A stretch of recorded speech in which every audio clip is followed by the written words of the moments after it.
warahmatullahi wabarakatuh. Perkenalkan, nama saya Zahra Harun Sawinanti dengan NIM G0025113 dari kelompok A6. Jadi pada kesempatan kali ini saya akan menjelaskan tentang laporan praktikum blok 1.2. Yang pertama adalah dari vertebrae, meliputi ossa, ligamenta, dan articulatio. Jadi kita dapat melihat gambar tulang belakang manusia itu, atau juga disebut itu columna vertebralis. Nah, dia ini struktur paling utama karena dia itu penopang utama tubuh dan berfungsi untuk melindungi sumsum tulang belakang serta menjaga postur tubuh itu agar tetap tegak. Nah, jadi secara keseluruhan tulang belakang ini terdiri dari 33 ruas. Nah, yang pertama itu ada vertebrae cervicalis atau tulang leher. Ini dia berjumlah 7 ruas. Nah, yang ini yang ada C1 dan C2-nya ini adalah vertebrae cervicalis. Nah, dia ini berfungsi untuk menopang dan menggerakkan kepala. Yang kedua adalah vertebra thoracalis. Nah, di sini dia terdiri dari 12 ruas, di mana bagian ini tuh melekat pada tulang rusuk dan membentuk rongga dada. Nah, yang ketiga adalah vertebra lumbalis. Nah, dia ini terdiri dari 5 ruas, dan dia ini menanggung sebagian besar beban tubuh saat berdiri dan berjalan. Nah, selanjutnya sendiri adalah sakral. Sakral ini ada vertebra sakralis, di mana dia itu tulang kelangkang dan dia terdiri dari 5 ruas yang menyatu, jadi dia menjadi satu tulang, yaitu sacrum. Yang terakhir adalah vertebra coccyx atau coccygeus atau tulang ekor yang terdiri dari 4 ruas kecil. 4 ruas kecil nanti itu tuh menyatu dan menjadi nanti disebutnya adalah coccyx. Nah, selain itu bentuk tulang belakang ini juga memiliki lengkungan alami yang penting untuk menjaga keseimbangan tubuh.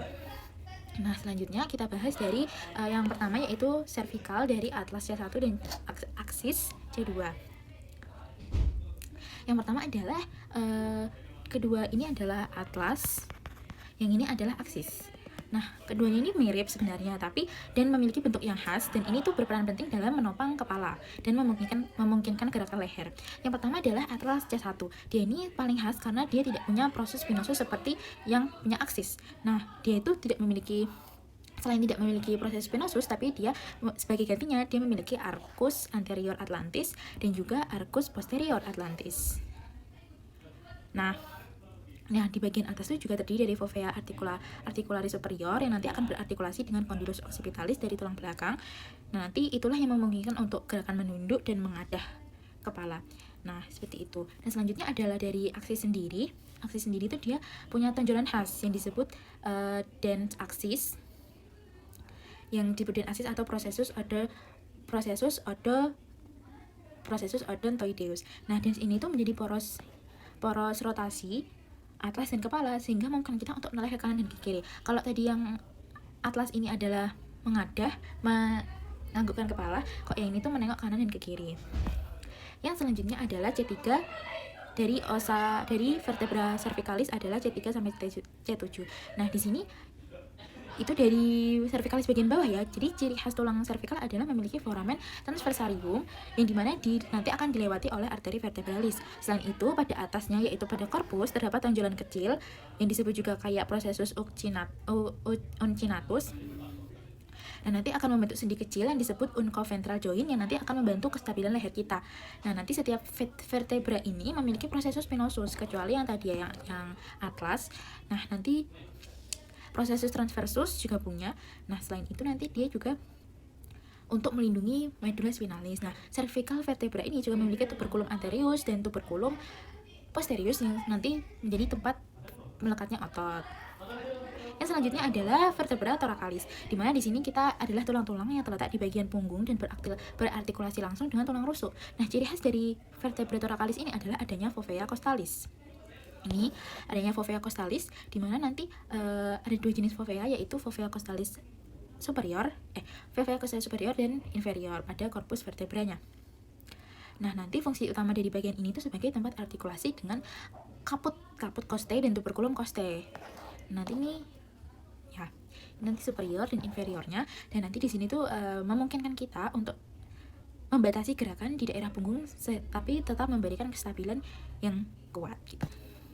Yang selanjutnya adalah vertebra lumbalis. Nah, di sini adalah vertebra lumbalis adalah bagian dari tulang belakang bagian pinggang. Ya, bagian ini tuh punya struktur paling besar dan kuat karena dia itu juga menanggung beban tubuh kita yang besar.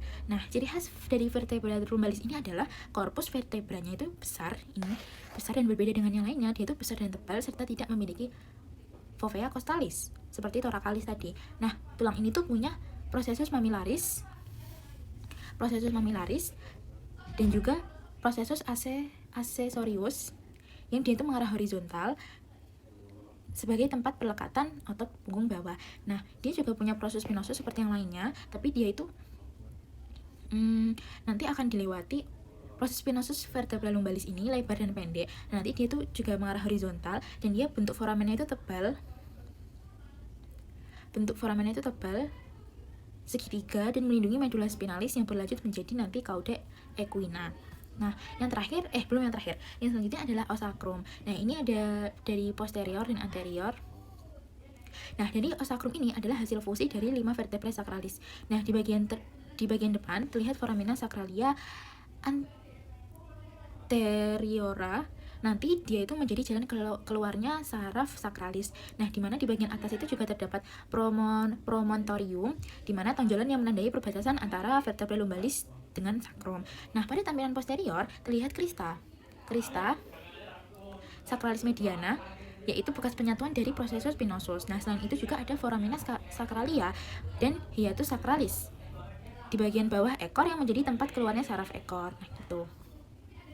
Nah, dari ligamen-ligamen ini, yang pertama, kita setelah membahas tulangnya, kita akan membahas tentang ligamennya columna vertebralis, yaitu jaringan ikat kuat yang menyatukan tulang-tulang belakang. Nah, terdapat 5 ligamen penting, yaitu ligamentum flavum. Ini ligamentum flavum yang nanti menghubungkan lamina vertebra satu dengan yang lainnya, menjaga elastisitas saat tulang belakang menekuk. Nah, selanjutnya adalah ligamentum longitudinal. Nah, ini ligamentum longitudinal anterius. Nah, dia itu terletak di depan corpus vertebrae, berfungsi untuk mencegah hiperekstensi. Nah, ligamentum longitudinal sendiri itu posterius ini. Nah, ligamentum longitudinal ini ada yang anterior dan posterior. Kalau yang tadi yang anterior itu untuk mencegah hiperekstensi, nah kalau misalnya yang posterior ini tuh untuk mencegah fleksi berlebihan. Nah, yang selanjutnya adalah ligamentum intraspinal dan supraspinal. Nanti dia akan menghubungkan proses spinosus antara vertebra. Nah, ligamen ini tuh bekerja sama untuk menjaga stabilitas dan mencegah dislokasi antar vertebra. Nah, selanjutnya adalah artikulasio, di mana kita bahas artikulasio atau sendi-sendi di tulang belakang. Artikulasio di vertebra ini punya 2 jenis. Yang pertama adalah artikulasio intervertebralis, yaitu sendi antar korpus vertebra yang dihubungkan oleh diskus intervertebralis. Terus yang selanjutnya ada artikulasio ziga ini. Artikulasio ziga popicialis, di mana berfungsi untuk mengatur arah serta batas gerakan tiap tulang belakang. Nah, selain itu di vertebra cervicalis itu juga terdapat uncovered vertebral joint, di mana sendi kecil antara ucus corporis dengan corpus vertebra di atasnya yang nanti membantu kestabilan gerak leher.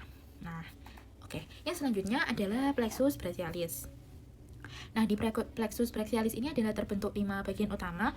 Yang pertama adalah dari roots-nya atau dari akarnya. Nah, setelah itu ada trunks, division, core, dan branches. Nah, untuk roots-nya sendiri, dia tuh dimulai dari rami ventralis saraf spinal C5, C6, C7, C8, dan T1 ini.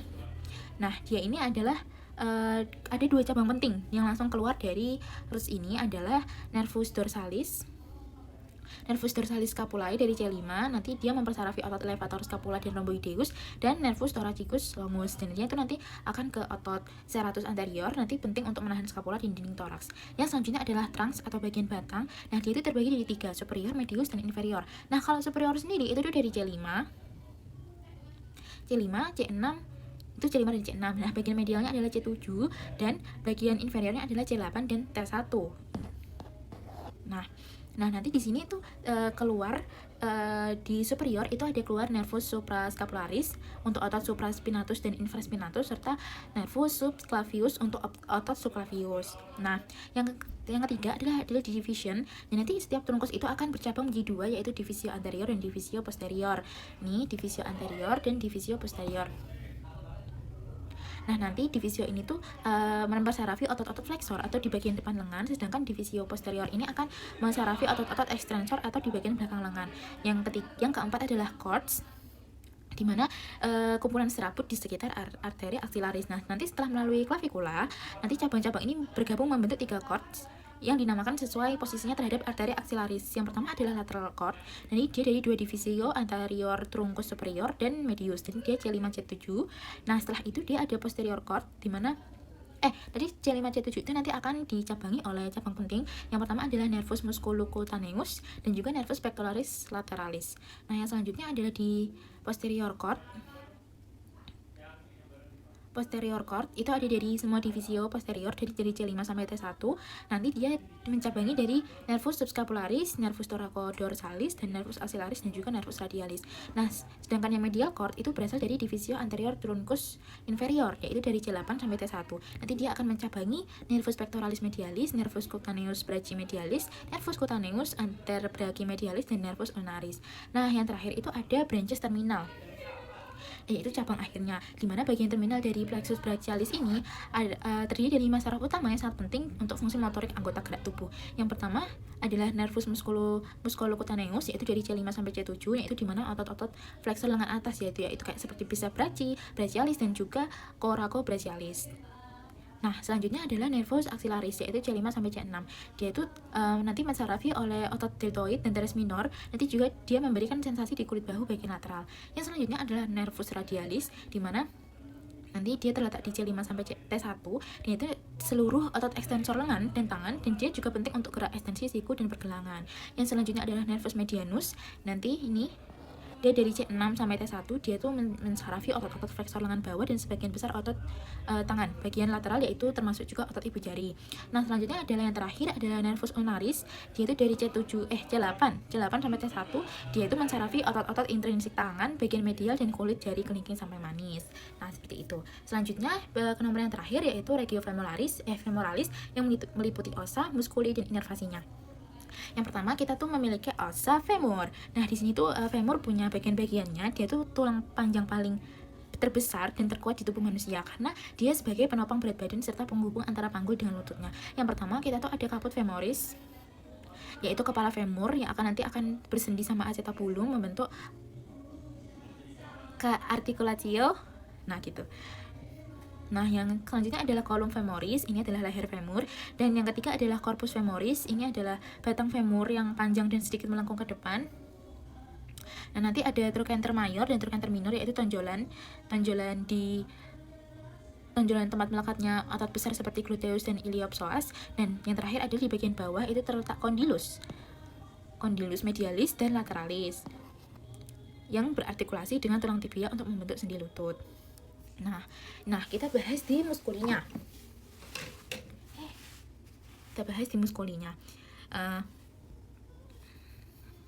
Jadi yang pertama ada muskuli iliopsoas, di mana dia itu terdiri dari dua otot, yaitu muskuli psoas mayor dan muskuli iliacus. Nah, nanti kedua otot ini akan bekerja sama untuk mengangkat paha itu ke depan, yaitu fleksi sendi panggul.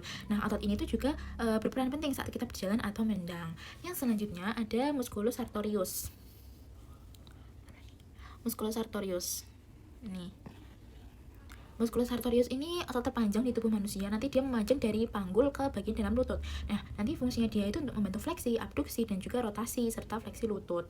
Yang ketiga adalah musculus quadriceps femoris.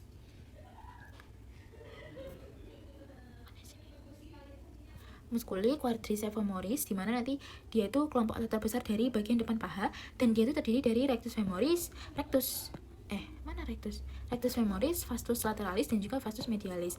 Nah, ada juga vastus intermedius, di mana dia keempatnya itu bekerja sama untuk meluruskan otot atau ekstensi sendi lutut. Nah, rectus femoris ini juga membantu fleksi di panggul. Nah, otot-otot anterior ini sangat penting dalam aktivitas seperti berjalan, berdiri, dan menaiki tangga.